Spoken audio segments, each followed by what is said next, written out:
काश बेटी की विदाई के वक्त मैंने यह ना कहा होता। ये क्या हाल बना रखा है बेटा। तुम इस घर की छोटी बहू हो, कोई नौकरानी नहीं।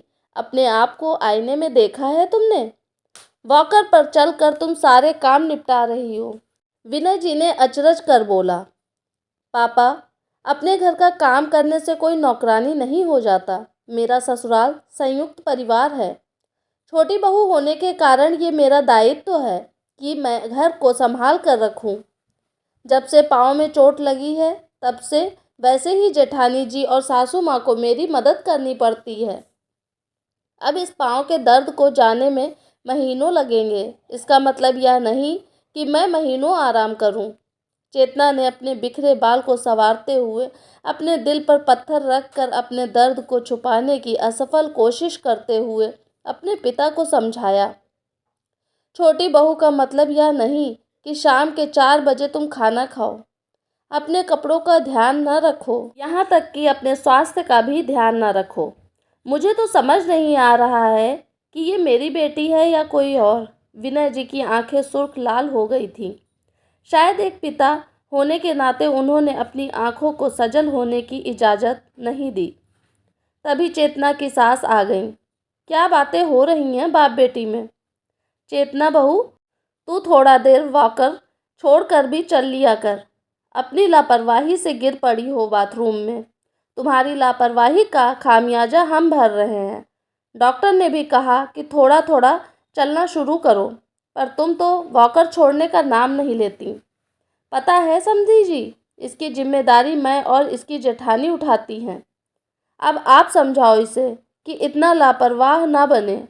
चेतना की सास ने नाराजगी जाहिर की और वहां से चली गईं। विनय जी अपनी मंझली बेटी चेतना के ससुराल आए हुए थे। 2 साल पहले चेतना की शादी एक संपन्न परिवार में उन्होंने की थी। चेतना की बड़ी बहन का विवाह कुछ महीनों में ही टूट गया था, इसलिए विनय जी ने चेतना का विवाह बहुत सोच समझ और जांच परख कर किया था। चेतना के ससुराल वाले शहर के बेहद संपन्न और प्रतिष्ठित परिवारों में एक थे। विवाह के बाद विनय जी भी चेतना की तरफ से निश्चिंत और उसकी खुशी के प्रति आश्वस्त हो गए। कुछ दिनों बाद अपनी तीसरी आखिरी बेटी के वर की तलाश में जुट गए। चेतना ने भी कभी फ़ोन कर या कभी मिलने पर अपने ससुराल की किसी समस्या का जिक्र नहीं किया। इतने दिनों में एक बार सिर्फ मायका आई, पर अपनी हालत छुपा कर रखा। मायके के लोगों को उसकी चुप्पी में उसकी संपन्नता नजर आई। आज विनय जी तीसरी बेटी के रिश्ते के सिलसिले में चेतना के शहर किसी लड़के से मुलाकात करने आए थे। शहर आने के बाद वह चेतना से मिलने उसे बिना बताए उसके ससुराल पहुंच गए। वहां पहुंचकर वह चेतना को पहचान नहीं पाए। पाँव में गरम पट्टी बंधी अस्त व्यस्त चेतना वॉकर के सहारे खड़ी होकर रसोई में कुछ बना रही थी। विनय जी चेतना की सासू माँ की बातें सुनकर हतप्रभ थे। उनकी पढ़ी लिखी समझदार बेटी के इस हालत पर भी उनकी सास उसको ताना दे रही है। चेतना को दर्द है, तभी तो वॉकर पर चल रही है। बाथरूम में गिरना एक दुर्घटना है, न कि लापरवाही। बेटा, डॉक्टर ने तुम्हें आराम करने नहीं कहा क्या? और अब रसोई तुम संभाल रही हो। किस काम की बात तुम्हारी सासू माँ कर रही, जिसे तुम्हें और तुम्हारी जेठानी को करना होता है? विनय जी ने चेतना के सिर पर हाथ रखकर बोला, डॉक्टर ने मुझे बेड रेस्ट बोला है पापा, पर सासू माँ मुझे आराम करने नहीं देती। मेरी जेठानी और सासू माँ अपना खुद का काम खुद कर रही हैं, क्योंकि मैं उनका काम करने में असमर्थ हूँ। ज़्यादा देर खड़े होने से मेरा दर्द बढ़ जाता है। मेरे विवाह होकर आने की अगली सुबह से ही पूरे घर की जिम्मेदारी मुझ पर लाद दी गई।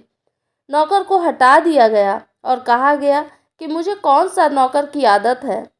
मैं छोटी बहू नहीं, इस घर की 24 घंटे की कामवाली बनकर आई हूँ। मुझे हर बात पर छोटे परिवार से होने का ताना दिया जाता है। चेतना अपने पिता के आगे ज़्यादा देर कठोर न बन पाई। उसका धैर्य टूट गया और उसने सच्चाई बता दी। बेटी के दर्द से विनय जी भी रो पड़े और बोले, एक बार बताया तो होता बेटा कि तुम्हारी ये हालत है। मैं तो तुम्हारे संपन्नता से खुश था। अगर मैं इस शहर में नहीं आता तो तुम्हारी इस हालत के बारे में नहीं जान पाता। मुझे अफ़सोस है कि हमारा दामाद भी तुम्हारी हालत से वाकिफ़ नहीं। पापा, वह जानबूझकर अनाड़ी बने रहते हैं। फैमिली बिजनेस में मेरे ससुर और मेरे जेठ जी का ज़्यादा योगदान है।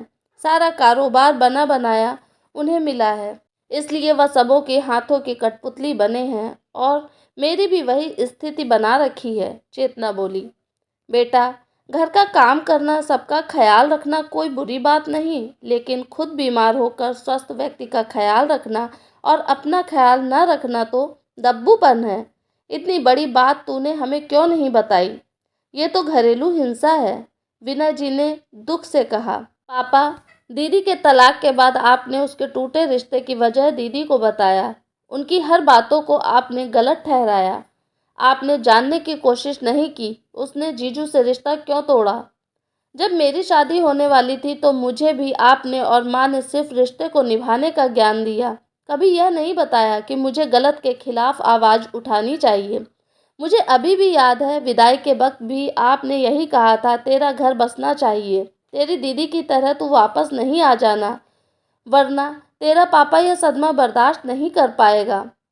मैंने भी अपनी ज़िंदगी के दुखों को अपनी किस्मत मान लिया। चेतना ने दबी आवाज़ में विनय जी के गले लगकर कहा। विनय जी ग्लानि और पश्चाताप से पिघल गए। उन्हें अफसोस होने लगा, काश वह अपनी बेटी को सही गलत चुनने की शिक्षा देते। काश वह अपनी बेटी की तलाक की वजह अपनी बेटी को नहीं मानते। काश उसे सुनते। क्या हुआ समधी जी, आप चाय नहीं पिए क्या? चीनी वीनी डाली है कि नहीं आपकी बेटी ने? आजकल खोई खोई सी रहती है। चेतना की सास फिर से ताने मारने लगी। समधन जी, मेरी बेटी अपने सूजे पांव लेकर काम कर रही है, वह भी वॉकर पर। क्या यह आपको दिखाई नहीं देता?